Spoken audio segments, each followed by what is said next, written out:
So I'm going to speak about my two cup of teas. The first, my cup of tea is obesity and complications, since I'm the secretary of the Croatian Society of the Obesity. And my second cup of tea is clinical pharmacology, of course,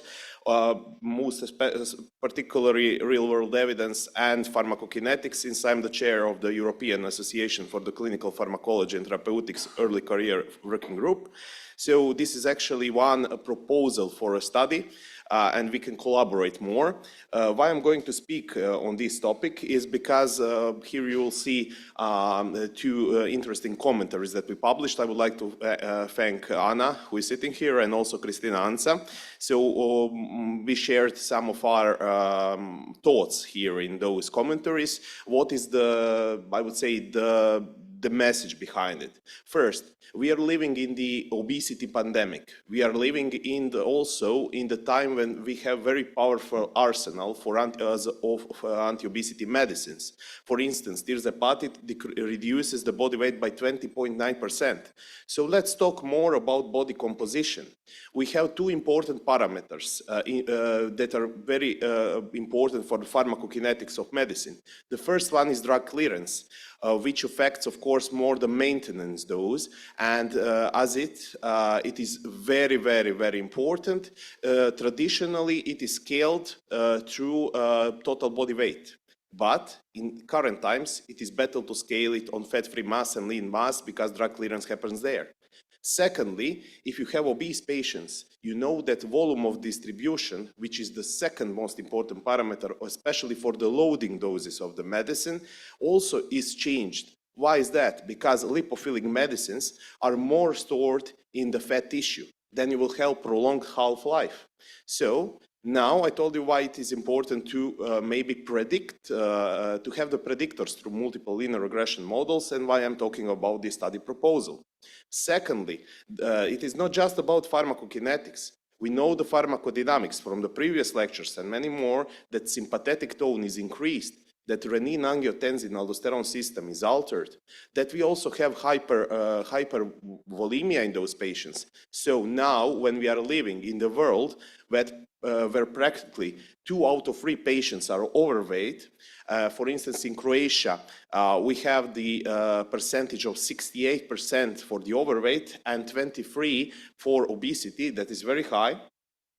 On top of that, we have a very powerful arsenal, which is for the anti-obesity medicines, which is again changing pharmacokinetic and pharmacodynamic properties. So we live in the world where efficacy is not the same as effectiveness. And we live in the world where we use the anti-obesity medicines. We have strong arsenal, but we use it differently. So what are the plan? What is this project proposal about? The primary objective, of course, to identify predictors. So the predictors of body composition to the optimal and early response and better response to antihypertensive medicines. So what is the proposal? That we include the patients to have a homogeneous group. The homogeneous group of newly diagnosed type 1 hypertension, that you are mostly going to prescribe AC inhibitor plus calcium channel blocker. To have the homogeneous group, let's stick it to the perindopril and amlodipine. Of course, we need to think about the inclusion-exclusion criteria. First of all, since we are handling with pharmacokinetics, let's include only patients with eGFR over 60. Secondly, since you know the hyperfiltration is very high in those patients, let's not exclude those with albuminuria between 30 and 300. Let's put the threshold on below 300. Of course, no MACE, because we do not want beta blockers, so we have better predictors here.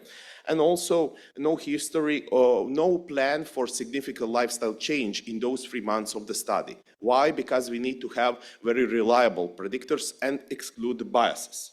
Regarding the exclusion criteria, but I would more like to say dropout criteria, if you, for instance, start GLP-1 receptor agonist, if you start, which is positive effect on blood pressure, or those with negative, which are corticosteroids, or frequently non-steroidal anti-rheumatic medicines, then let's make a dropout.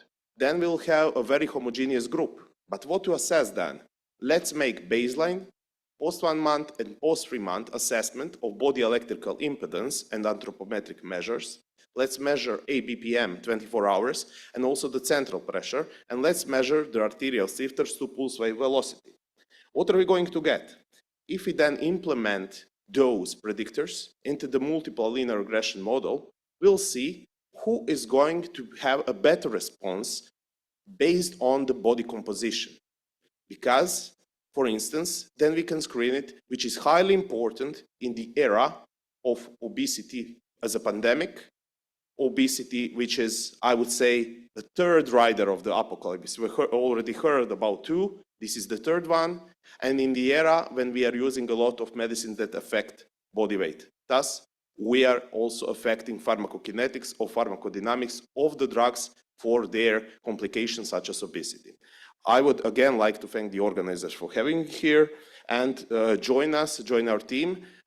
Everyone is more than welcome. And this is one picture. It's not a picture from a round trip when we were in Thessaloniki. This is from the internet. But thank you for having me here in Halkidiki. It's always a pleasure. If you want to be a collaborator, just contact me here. Thank you.